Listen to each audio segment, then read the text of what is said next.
Hey, what's up guys, MajHD here. Today I'm going to be reviewing the Iron Maiden's Air Force One 747-400 by Inflight in a 1 to 200 scale. Check the description in case you miss anything throughout this video. My Facebook and Twitter links will be down there, as well as the website where I pre-ordered this from, which was jetwaymodels.com. This is my 31st 747 model. Just a couple of things that I need to mention. If you watched my previous video, you would know I am heading off to Hawaii, and so I'll be gone for a few days and may get some plane spotting done, not sure at this point, but I will have videos that I will upload during that time. And secondly, about this aircraft itself, I have the taxi video and the takeoff video for this aircraft. I'll put links to both of those videos in the description. The taxi video was from the landing, which I unfortunately arrived just after it landed, because it came in about an hour early or so, and I only just got out there, but only to see it taxi. So it was unfortunate, but if you want to go check those out, links are down in the description. Alright, so some information on Iron Maiden and Air Force One. Iron Maiden is an English heavy metal band formed in Leighton in East London in 1975 by primary songwriter Steve Harris. The band has released 38 albums, including 16 studio albums, 11 live albums, 4 EPs and 7 compilations. And they've also been awarded several accolades and have achieved a large amount in the music industry. The benefit of using the 747 for Air Force One over the previous 757 is the fact that it allows for more space using only one aircraft, without having to undergo a significant conversion to carry their equipment, but a conversion carried out nonetheless by Volga Nepa Golf. If you didn't know already, the captain of this aircraft was the lead singer, Bruce Dickinson, who has had his commercial pilot's license for quite a number of years, and so he was able to fly this aircraft. The 757, continuing with the conversion, the 757 would require another cargo aircraft to carry most of their equipment, as it was a lot smaller and usually only carried the crew and all their agents and basically people. Another benefit of the 747 is the range, as it wouldn't require at least one stopover for some flights that the 757 needed. This 2016 tour covered a total of 47 cities across all 6 inhabited continents. This aircraft's first flight was on the 5th of March 2003 and delivered to Air France on the 31st of March 2003. It was withdrawn from their fleet on the 22nd of October 2015. It was then delivered to Airline Icelandic, and it was configured and painted for use for Iron Maiden's 2016 Book of Souls World Tour, running from the 19th of February to the 16th of June 2016. This aircraft during the World Tour was involved in an incident, which I'm sure you all know about, when it collided with a ground tug in Santiago, Chile on the 12th of March 2016, damaging the number 1 and 2 engines and partially damaging the undercarriage. The undercarriage was repaired and 2 new engines were immediately flown in and continued their tour 10 days later on the 22nd of March 2016. So a very, very quick repair. And I'm sure Air Atlanta Icelandic had a part to play in getting it back up in the air that quick. The Boeing customer code for this aircraft is 28, as it was originally delivered to Air France.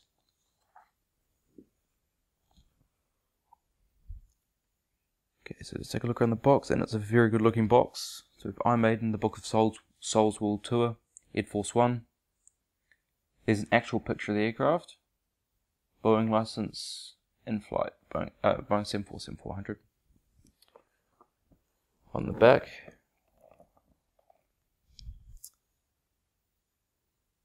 looks pretty cool, pretty artsy. And then we have all the cities. They're in order by, their columns, so that order.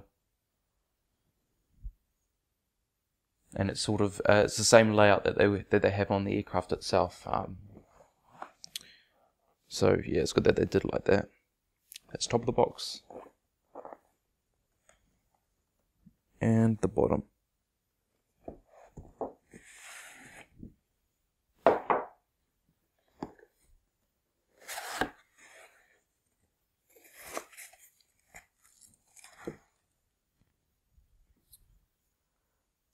And there is the model. Alright guys, so the model is now out of the box. First off, let me show you the card that comes with the model. So, I'll zoom it in here.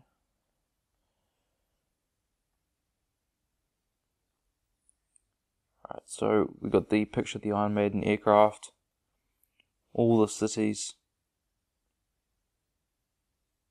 limited edition,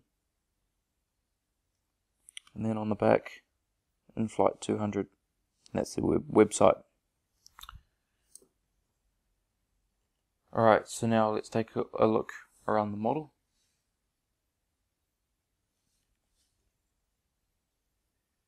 And we're going to start here at the cockpit windows on the port side.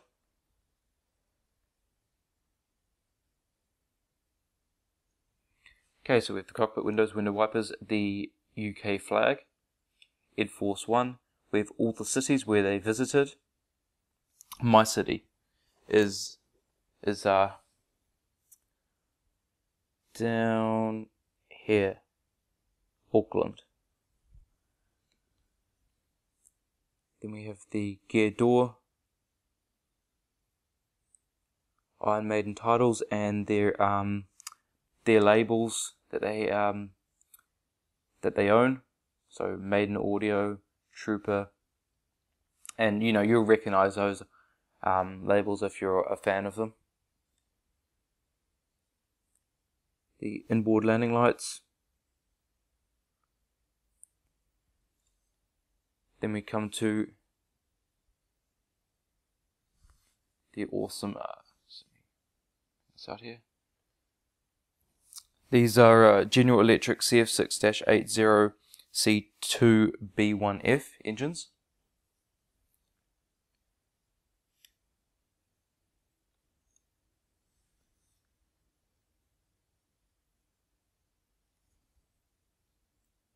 So there's of course their logo on the engines.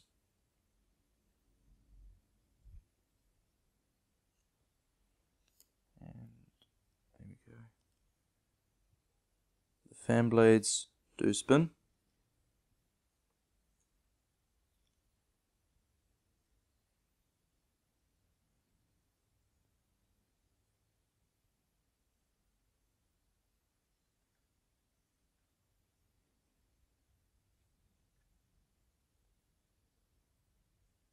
Alright, so they all spin.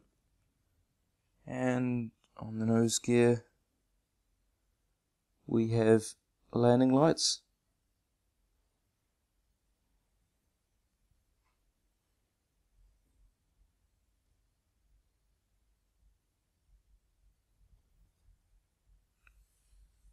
Alright, continuing along the wing, we come to the winglet. There's a bit of I don't know what's happened on the winglet here.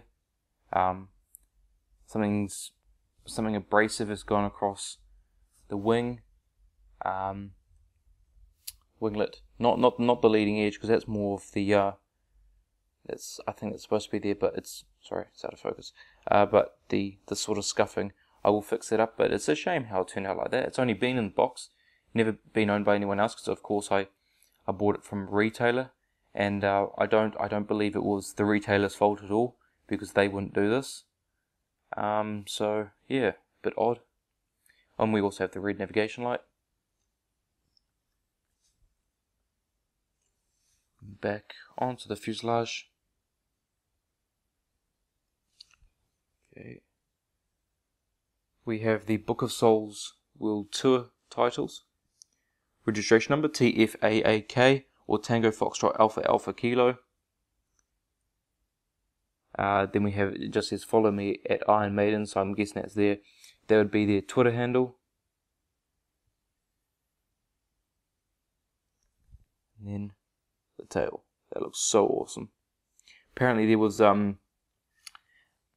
debate in South Africa whether Iron Maiden would have to repaint the tail before it flew into South Africa and then repaint it after it flew out of South Africa. But they eventually said it's fine, I guess. But yeah, I wasn't sure why there was a debate about it. With the APU exhaust and the strobe lights beneath the exhaust.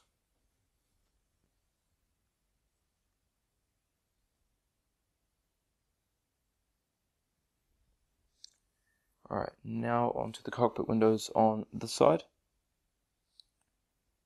Window wipers, the British flag, Air Force One, all the cities, pitot tubes, static ports and pitot tubes, Iron Maiden titles, the front cargo container door, inboard landing lights. We have their logo on the engines.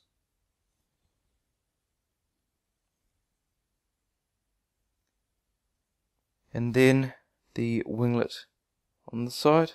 This one looks a lot better. And then we have the green navigation light.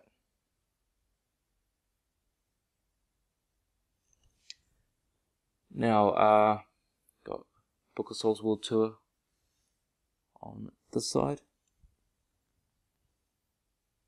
Okay. So on quite an angle, I'm not sure. I think that's how the aircraft was supposed to be, on quite an angle like that. That's fine. Rear cargo container door and bulk bin door. A registration number, and then the tail. Alright. Now we'll take a look underneath the aircraft.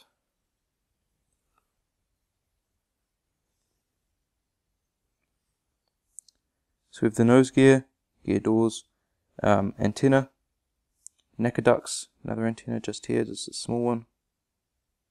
Inflight 200 logo, beacon light, main gears and gear doors, hole for the stand. Underneath the wing, flaps, slats, ailerons. Little thing sticking out, that's the fuel dump valve. Underneath the engines. Engines are fantastic, have fantastic detail on them. Same on this side, but with the registration number.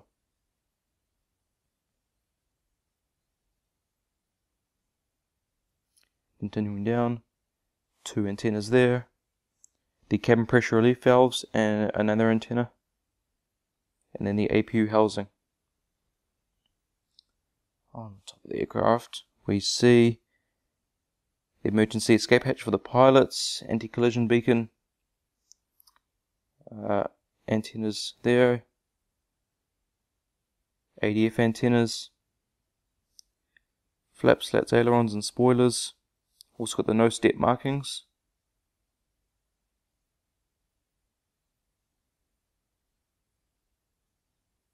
And the same on this side.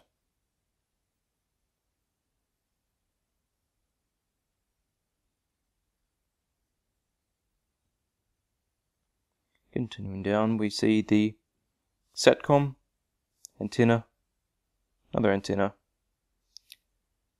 and I don't see any logo lights, but that's okay.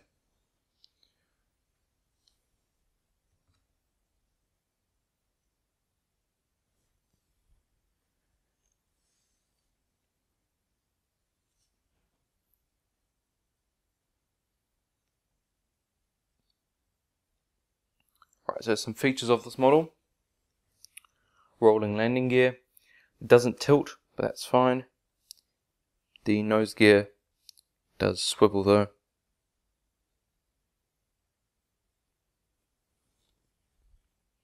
Alright, so it's pretty much time to put it on the stand. And the stand that comes with it is pretty nice. It's typical in-flight stand that you get, but it looks really nice with the Iron Maiden plaque on it. One thing that is an issue with my stand is the screw is too long, so it bottoms out before it actually tightens. See, it wiggles there. So what I do is once I come back home from Hawaii, I'm not going to bother with it now. I'll just keep it off the stand, but I'll put it on to show you guys. I will just cut a bit of the screw off from the bottom, generally, and then just smooth it off, and then surely that will fit afterwards. But if that happens, no need to worry. You can probably find you might have a screw that will fit, that's shorter. Otherwise, it's not too difficult to cut the bottom of the screw off. Alright, so we'll put it on the stand here. It won't fall off. It's just it is holding. It's just going to be a bit loose. That's all.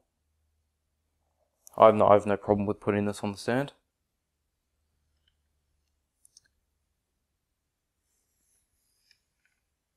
Alright, so that's pretty much going to be it for this review. I hope you have enjoyed. It's a fantastic model. If you haven't got it already, there's not a good chance you'll find one, especially for a reasonable price. I would suggest if you had already ordered it, you're don't need to worry. But if you haven't, try look for one. But I wouldn't be surprised if it's expensive.